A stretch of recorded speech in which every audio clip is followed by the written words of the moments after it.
All right, I'm here with Jane Irving, and we're both very nervous because Jane hasn't done 1,000 interviews, and I have never interviewed anyone in my life. So, hello, Jane Irving. Hello, Sean Wayland. So, I'll just quickly tell you a bit about Jane. She's born in Sydney in 1971, and she studied classical piano until she was 18, and then she discovered her talent for singing. And then your brother got you into jazz, is that right? In a roundabout way, yeah. Yeah? Yeah, we started going to hear a little bit of blues in and around Sydney, and I was like, interesting. Who were the first people you saw? He took me to the Cat and Fiddle Hotel a few times when I was like... Bridie King. So this was... Mighty Reapers. The Mighty Reapers. Mm-hmm. And this is when I was about sort of 14 or 15. The Hippos? Remember the Hippos? I don't think I ever saw them. Was it the 4-Day Riders? Oh, yeah. Then great. too. Yeah, and I was like, oh, okay. And at that stage, I'd been to quite a few jazz camps, which also kind of started connecting a few of the dots for me. Camp? Yeah. In Lane Cove. There was a couple at Coleroy, a place in Coleroy, and then they went to Lane Cove. And I went to a classical one, and then because I played flute for a while, went to one playing flute, and then I went to one playing piano, and that's kind of about the time that the singing started coming in. But yeah, when I heard the blues, it was like, that's interesting. Kind of, really my ears started kind of really. And did you try performing the blues in Sydney? My brother and I just jammed. You know, we just would hang out in his lounge room, and he'd play guitar and sing, and I'd play piano. And because when I was 17, I got my first gig playing piano and singing in a cocktail bar on a white grand piano with a Perspex top, and people would sit around drinking cocktails with umbrellas in them. It was called was on York Street in the city. It was called the Holiday Inn or something like that. So this is when I was... Like a hotel lounge, 16. Yeah. And I'd play like a few kind of top 40 hits and maybe a few jazz standards. So that was my first gig. Like I don't even really know how I got it. I just kind of went in there, and it was 2 days a week. And you were still at school? No, I'd left school. Right. I'd just left school. It was like my first job ever out of school. Do you remember how much it paid? I think it was about $80 a night, something like that. But I went on the payroll and everything. Really? You know, yeah. And is it still there? Is the piano still there? No, it's something else now. What was it called? Because I had another gig 2 nights a week at the Rest Hotel. What was the Rest Hotel in Milsons Point, across from the train station? Yeah. And that went for 2 years. That was on a Friday and Saturday night for 2 years, playing to, tourists essentially who would be staying at the hotel and hanging out in the hotel bar. Have you done that overseas or? No. Never done that. Never sat in a hotel lobby somewhere and. No, never did that. Never been on a cruise ship. Never been on a cruise ship. Yeah, but it was then that I started getting a little bit. I enjoyed it, but I wasn't terribly. It didn't really drive me. After a while, I just found that those situations, probably because I was just playing in those kind of quiet little bars, and I didn't really find there was no kind of audience there to really play to, and therefore no one there who was giving me something back, so. I know that feeling. Yeah, well, of course. Musicians know that feeling. Yeah. But then I did a vocal workshop with Judy Bailey at the Conservatorium. Oh, right. And I met, because at that stage, I don't know if that's the way they still set up the jazz course now at the Conservatorium, but the vocal workshop was an elective subject for the jazz students to choose. There were a few. There was like, I don't know, harmony, jazz, vocal workshop, whatever. But as an external, you could go in and do this thing. So I did that, and then I met some guys who were doing the jazz course, and they were like, "Come on, we've got to do a gig." And that was the first time I had a microphone put in front of me, and I was just like, "Yeah, baby, woohoo! This is it. No piano in front of me. I'm free." Right. You know, that's just exactly how it happened. It's just really. I mean, do you think you had negative associations of having to play the piano because the gigs weren't any good, or? Oh yeah, definitely. I mean, now I look back and I think, wow, 2 nights a week in a hotel now on a nice piano, would love it. You'd think it was nice, yeah. Yeah. And I was very lucky to do that, But I think at the time I was so young and I'd never gigged, and I probably didn't know how to make the most of it. I probably didn't know how to really dig in and find how to, I don't know, find new tunes. I wasn't really playing with anyone, other than myself. I feel like, it's just my recollection, but I don't really know, but I feel like there was more of those sorts of gigs around Sydney in the 80s. Yeah. Maybe a piano and a guy singing Billy Joel at it. Yeah. And people heckling him, or... Yeah. Is there still a piano at the Bourbon and Beefsteak? Do you know that? No, there's not. It's gone. 'Cause I did that Which gig. is a real shame. It had a chain. You used to chain yourself in. And yeah. It's quite a ride. Well, I lived just near the Bourbon and Beefsteak, and so I'd been there a number of times, and then they did it up and kind of changed everything, and all of a sudden it was fluoro lights and tiled floors, and not that sort of nice beer-soaked squelchy carpet that you'd walk through when you got there. But that's what was happening to clubs and bars across Sydney. That's the pokies went in, they pulled the carpet up, and made loud kind of impersonal rooms where no one could hear each other think, and it was horrible seeing the carpet go, wasn't it? What's that? It was horrible seeing the carpet go. Well, yeah. I mean, yeah. I think musicians have sensitive ears, and I'm very perceptive to acoustics. If I walk into a room and it's all got really harsh surfaces everywhere, and yeah, me too. I have to leave. There's a cacophony of noise, and I just find it uncomfortable. Yeah, I do too. I can't really have a conversation, or even sometimes listen to the music because it's too much. So I'm still interested in. Yep. Were you listening to blues from America at the time when you were?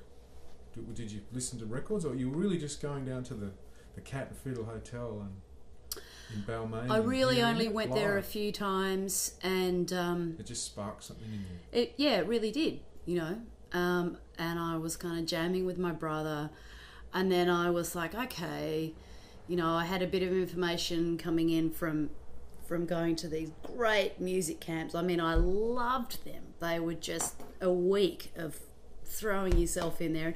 I've still got friends today that I met that I met at music camps. But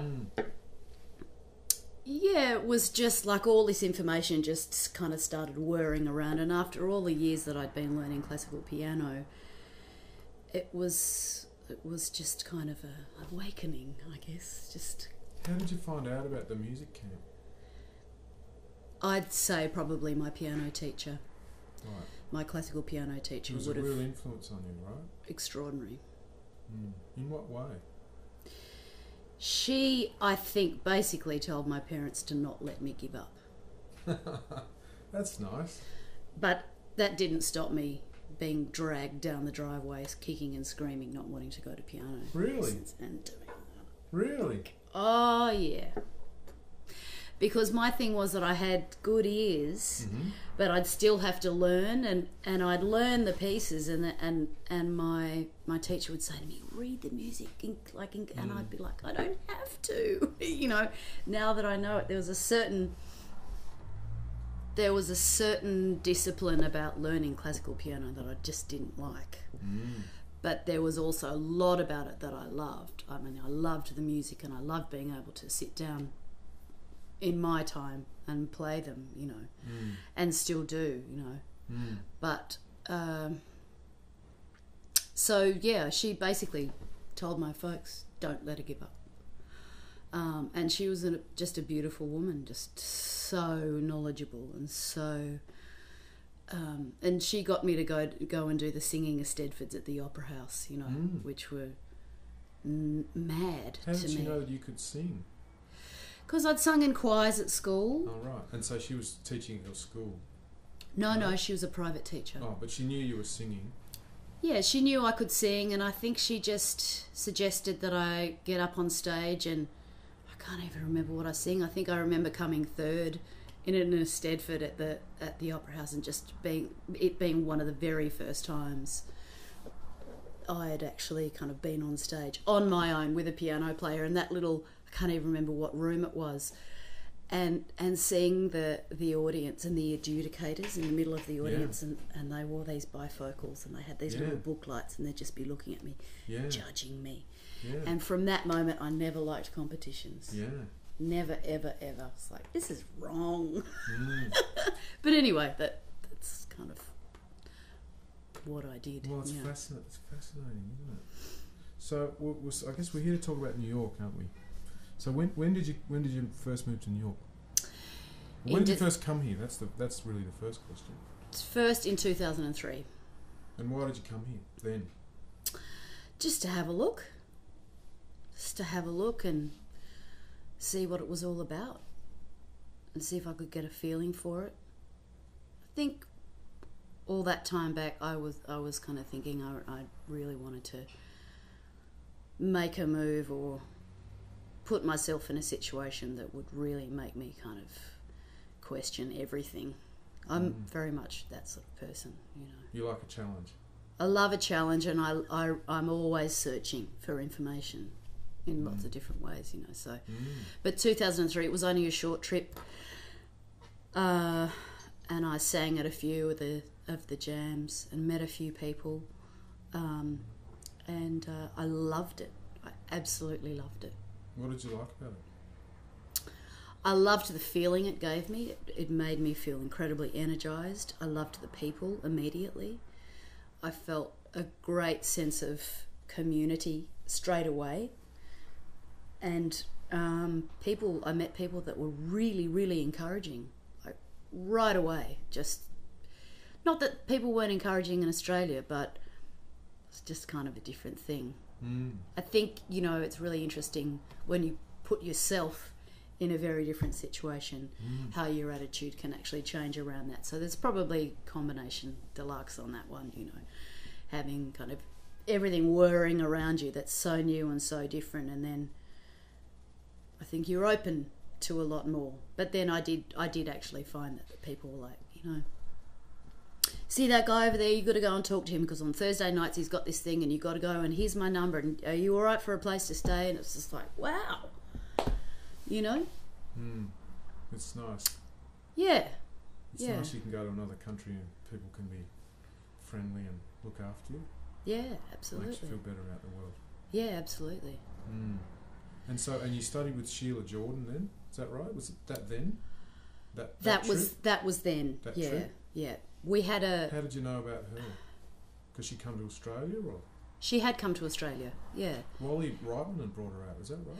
She had, and she did he did, yeah. And she had a little masterclass at the Gaelic Club, just with her and Ed Gaston.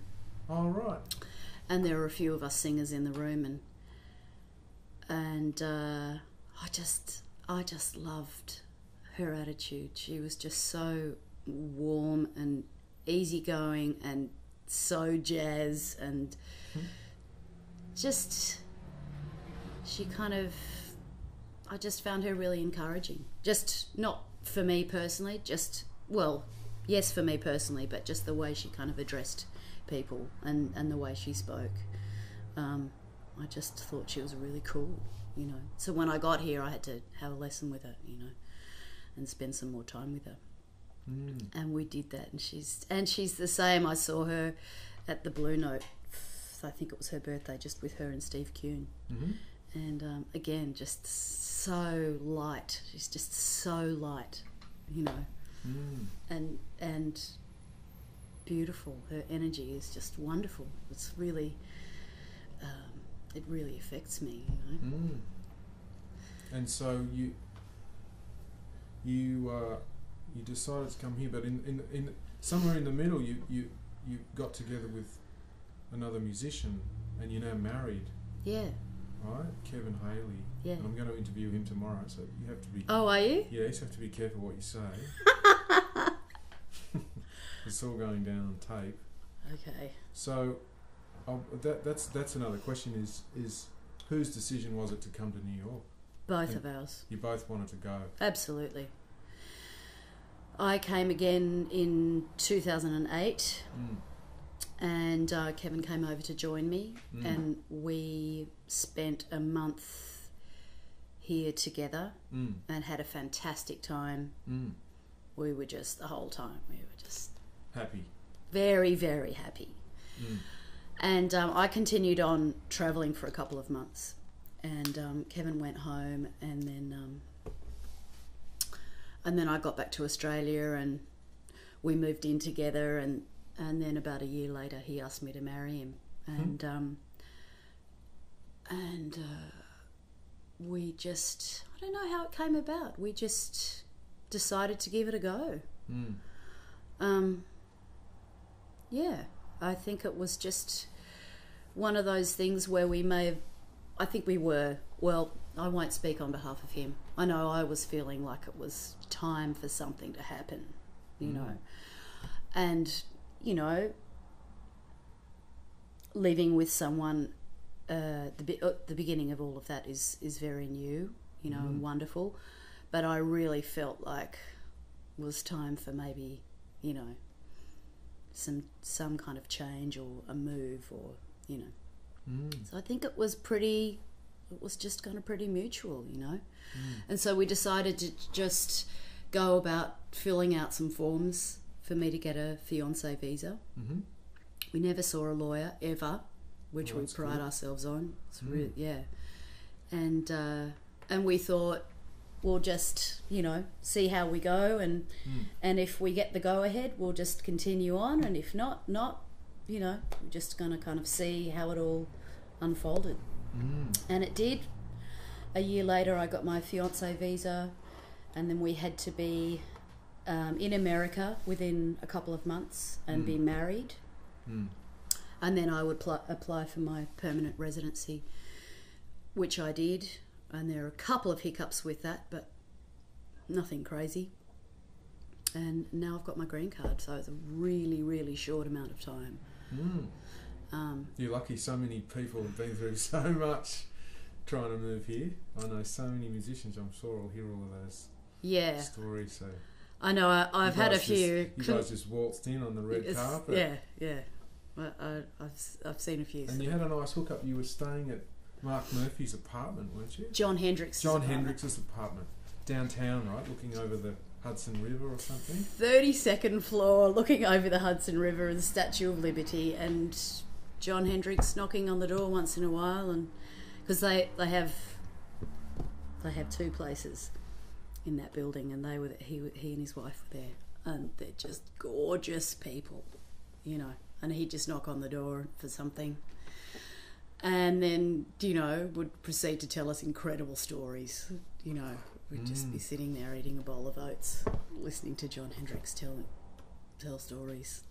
That was pretty great. That was a nice entrance to New York, I have to say, to living here. Yeah. Well, I've plenty of questions here. Tell me about studying with Kerry Biddell. Well, I hadn't had any singing lessons at all. I might have had a few, but nothing that really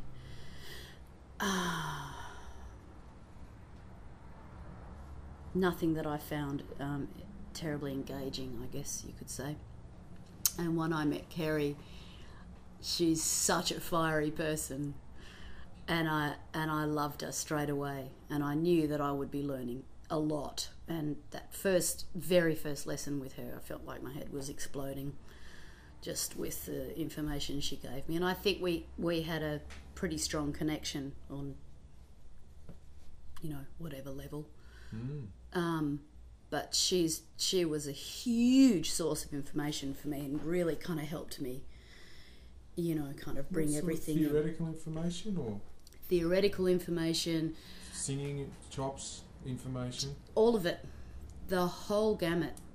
When I went... Stylistic stuff? When I went to her, I remember Kerry saying to me, so let's get those Sarah Vaughan records and just take them off the shelf for a little while. Like, yeah, okay. And that was the beginning of it. It's like, okay, you know.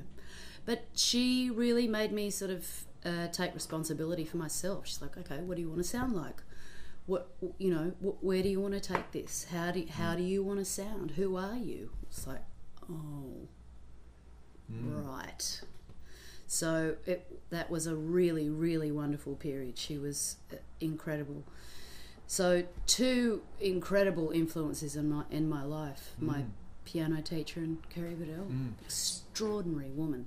So coming to New York, I know you haven't been here long, but in terms of how you want to sound and your artistic vision for yourself, how's it changed, or what's New York done to you? Because that's really that's the whole point of coming here, I think. Absolutely. Is what it does to you as an artist, isn't it? That's why people come here. Yep.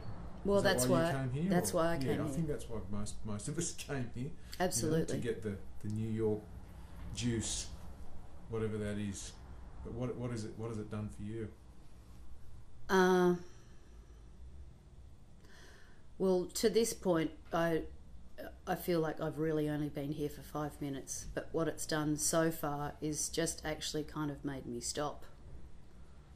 Like, I've been hearing a lot of music, lots of singers, lots of instrumentalists, and I was talking to you before about this, you know, that the first year that I was here, I felt like I was just kind of getting my bearings on everything. And yeah, absolutely. But I'm very much still a fly on the wall. I mean, I'm doing some gigs and that's really wonderful, but there is some stuff inside there that's really itching to get out, but it has no name yet. It has no, there's I don't know, basically. But there's so much more than that too. It's already shown me kind of wisdom and patience and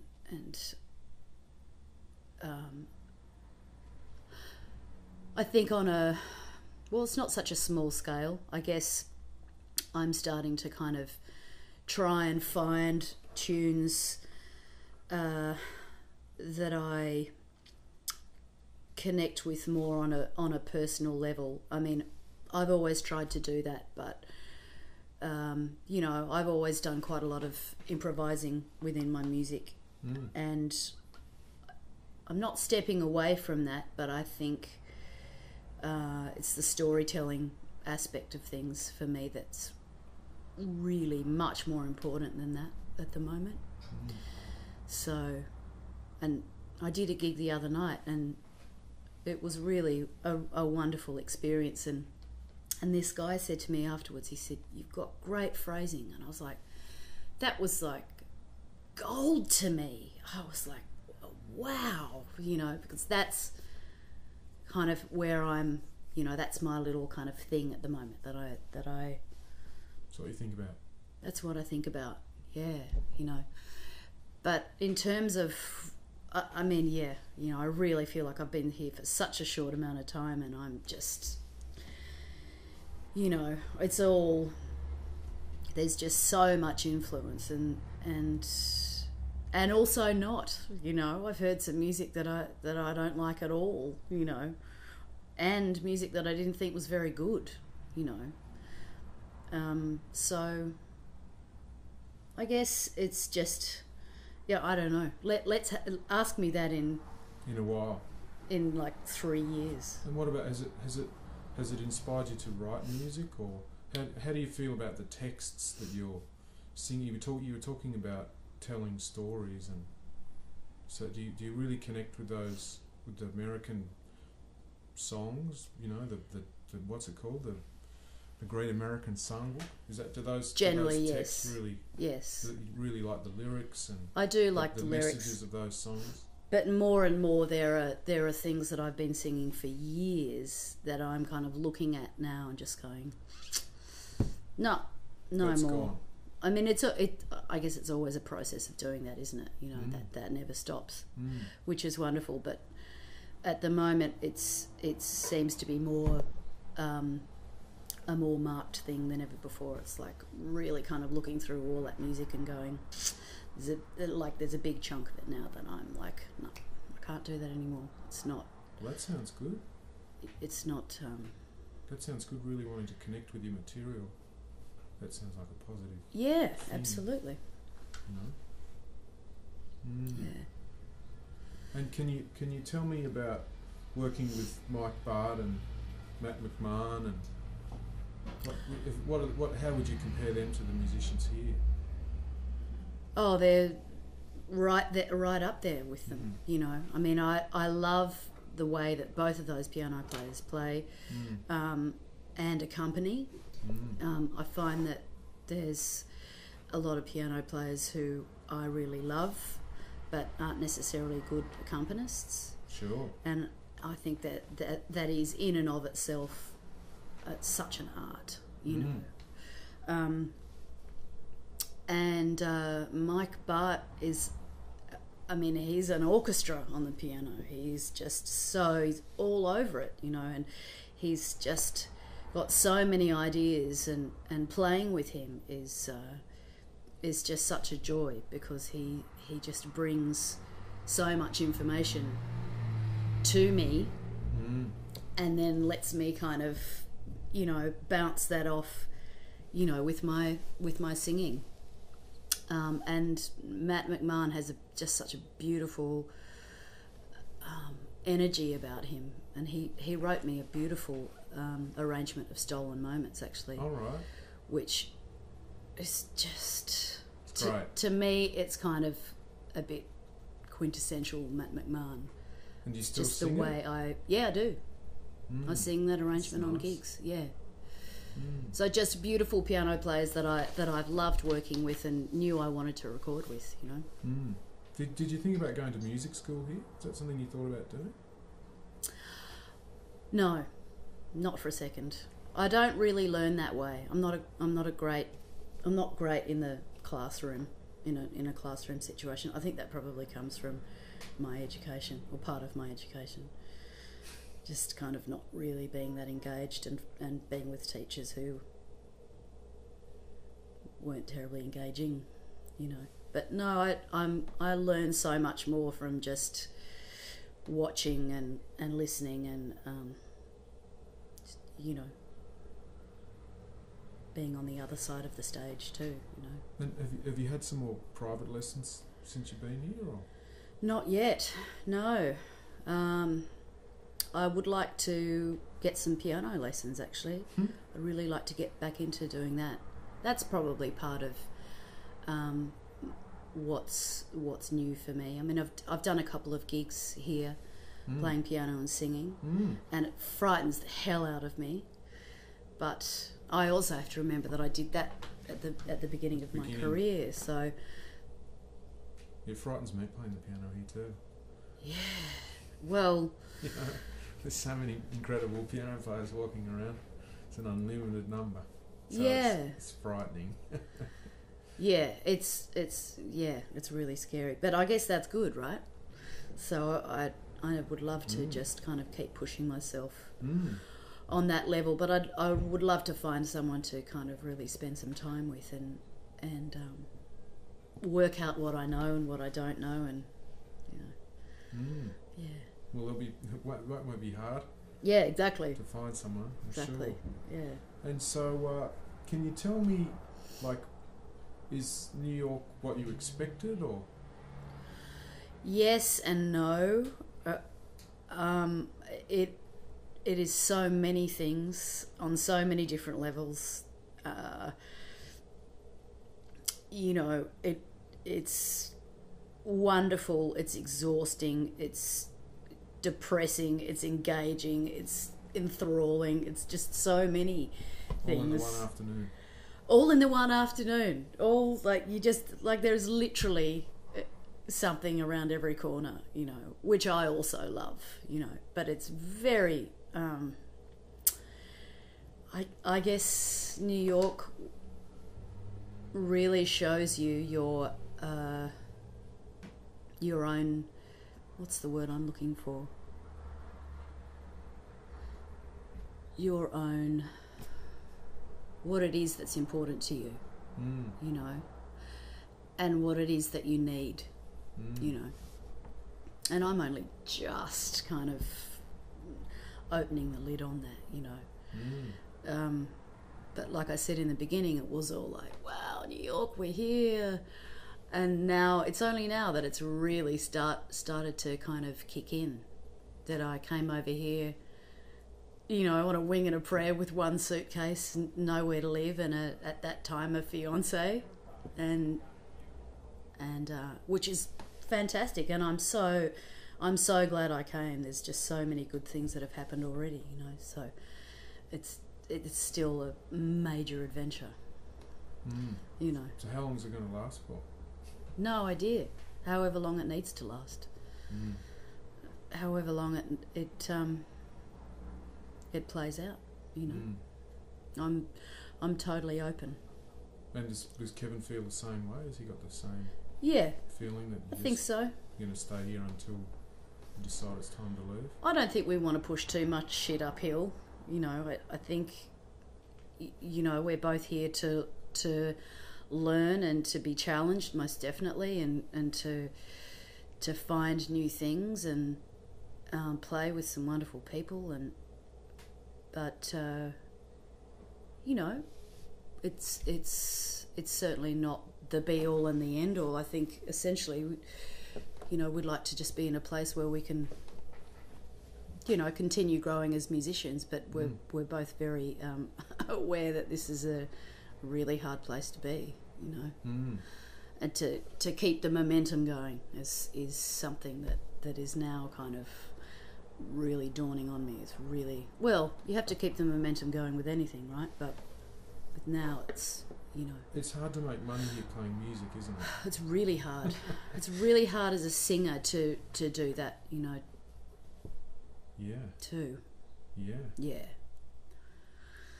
So how are you going to attack the problem? Well, I'm teaching piano to little kids. Great. I've got a whole bunch of teaching, like, little 6, 7, 8 year kids. And it's kind of really nice. It's really lovely to go back to what I learnt when I was their age. And they teach me so much. It's incredible. I think that's going to have a real effect on me, actually. Because I taught singing in Australia, but I've given a couple of lessons since I've been here, but I've just been given all this piano teaching. So I'm just saying, yes, okay. Because I'm sure there's something in that, you know. Yeah, it's wonderful. And all private students. I don't have to go to a school, which is kind of nice. So I'm just kind of showing up at different people's houses and hanging out with these New York kids, you know, who are very different to kids in Australia, you know. In what way? Oh, they're just kind of like a whole lot more sort of streetwise, and they're onto you, you know. They really kind of suss you out. Young kids, you know, and they're a bit savvy, and, you know. Have you taught kids in Australia? Not at all. I always wonder that, because I teach kids too a little bit, not a whole lot, but I know I come across these kids from New York, and I just wonder what it'd be like. I wish that I'd had more experience teaching kids, little kids in Australia, so I could use that experience and understand what I was facing, you know. Yeah. It's challenging. It is. It's really challenging. Yeah, but I think there's a lot to be learnt from that wonderful open innocence and that wonderful simplicity. And do you guys have any family in America or in New York or? Kevin's family, Kevin's mother is American, and she has family in Nebraska, Omaha, Nebraska. And he has an uncle in Hawaii. So, but we haven't met either of them at this stage. But you know, it's nice to have some roots here. And you've got some family in Sydney, is that right? Yeah. And how often do you think you see yourself going back to visit? At this stage, not very often. It's an expensive trip, isn't it, for two people? Yeah. Like $4,000 or I know. It's a lot of money. It's a lot of money. It's a lot of piano lessons. Yeah, exactly. You know. I haven't thought about going back for a second. Is that bad? No. If it was next door, it would be bad. if your parents lived in New Jersey, I think that there might be. Even then, maybe there might be a problem. But it's a long way to go. I think it's going to be a while before I go back, but I will. My father's, you know, he turned 80 last year, and so I'd like to see them. But they're coming to see us again late this year. Oh, that's nice. Which will be beautiful. My sister's coming over in June.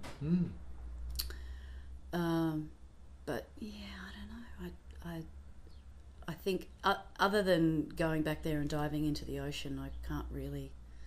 I mean, it'd be nice to go back and do some gigs. But I'm here now, you know. And how do you how do you feel about having all the Australian musicians in New York? Oh, I think it's wonderful. It's such a great feeling of security. Is that a support network for you? Oh, absolutely. Can you imagine what it was like being, you know, Barney McCall or Chris McNulty or Murray Wall or Nicky Perrott? Imagine what it was like for them. Coming here and not knowing any Australians. And, you know, it's so wonderful being here, having a partner that's a musician and for us to both be together in this thing. And then we have this support network, you know, people getting in touch with us the minute we got here. You were fantastic. I remember my first gig here in New York and my piano player got sick and there you were. Happy to help. To the rescue, you know, but I do that for anyone, pretty much. Yeah, but, you know... It wasn't because you're Australian. I mean, seriously. Yeah, but... If people call me up, if someone I know, they need some help. Okay, what can I do? Of course. Most people would do that. Of course. You know. But, you know, we just moved here and it was like... It was just a wonderful reminder that you and a bunch of Aussies are here. At least you had someone you could call that you knew and... Exactly. That you know, you knew wasn't an axe murderer, you know? Well, yeah. Yeah. And so what has your opinion of the community in Australia changed since you've come here? The jazz community, I mean? Or the musical community, or? Well, that's a really interesting question. I think... Or just even the music, like... there's from a musical perspective and from a personal, spiritual perspective. I guess, I mean, the amount of talent in Australia is extraordinary. There's not a lot of bad players there, is there? Not really, no. That's quite surprising to me. And to have such little avenue to play. You know, it's so few venues and, you know, it's a different kind of struggle. I guess it's a lifestyle thing, you know, living in Australia compared to living here. But that's not what you asked me. I think that it would be interesting to see how I feel if I went back.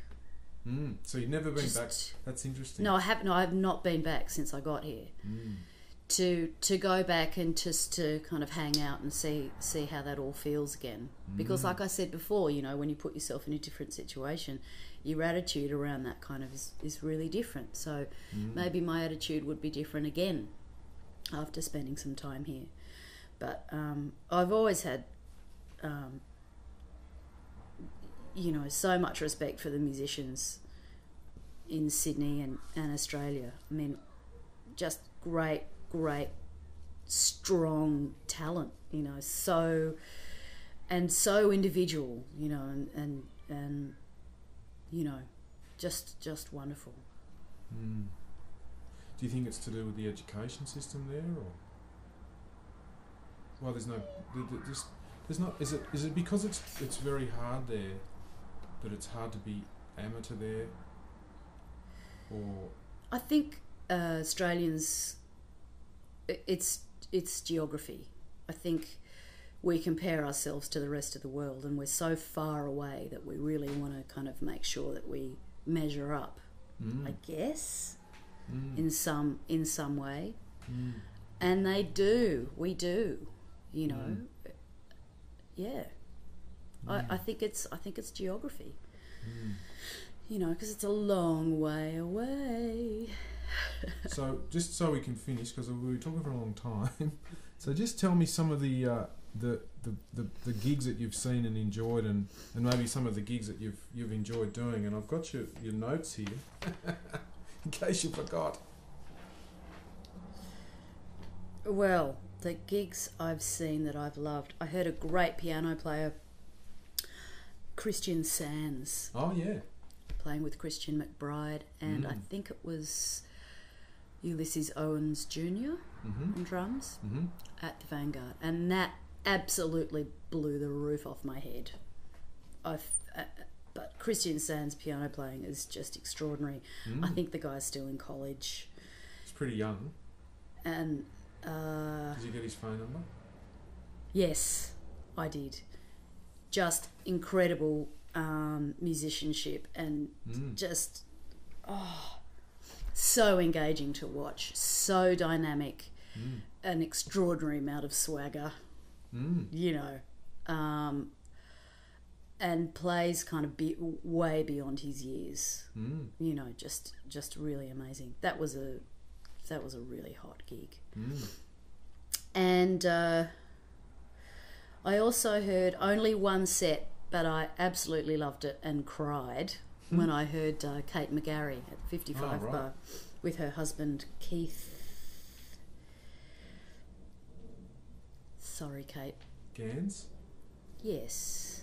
Plays guitar? Yes. Yeah, I think it's Keith Gans, G-A-N-Z. That sounds about right. I don't know myself, but I think that's it. Yeah. I've seen her sing, but I think I've only seen her sing with Ingrid Jensen's band, maybe. Okay. Anyway. And what about playing? So playing, had a great gig just last Wednesday, just gone. Sol Rubin is a great guitar player here. He has a night. He has lots of gigs at his place, but every Wednesday he has a vocalist showcase. Oh. And so I did that on Wednesday, and so it was with Sol and my husband Kevin Hailey and Steve Williams on drums. And there were a bunch of singers in the room, and everything was just great. We just had a wonderful time and just played tunes. The energy was wonderful, and I hadn't done a lot of gigs.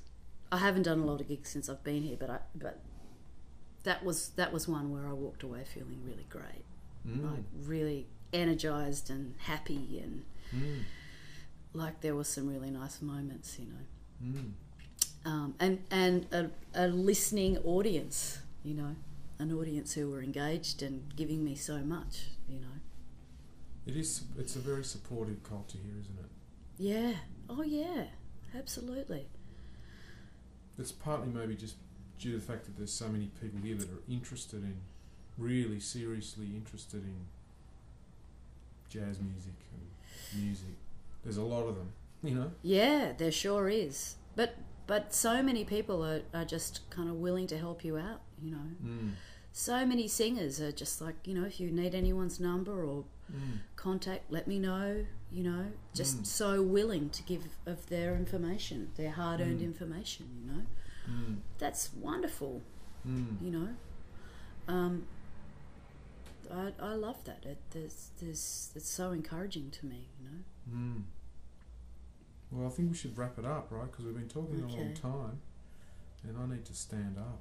Thanks, Sean. What, have you got anything else you want to leave the viewers with? What's going to happen if we do this again in 10 years' time? Where are you going to be?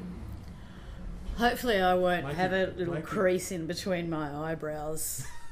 Make a guess. What's going to be happening? Where do you see in how long from now? In 10 years' time. Let's say we'll do it again in 10 years. I'll try and interview everyone again in 10 years' time, if I'm still here.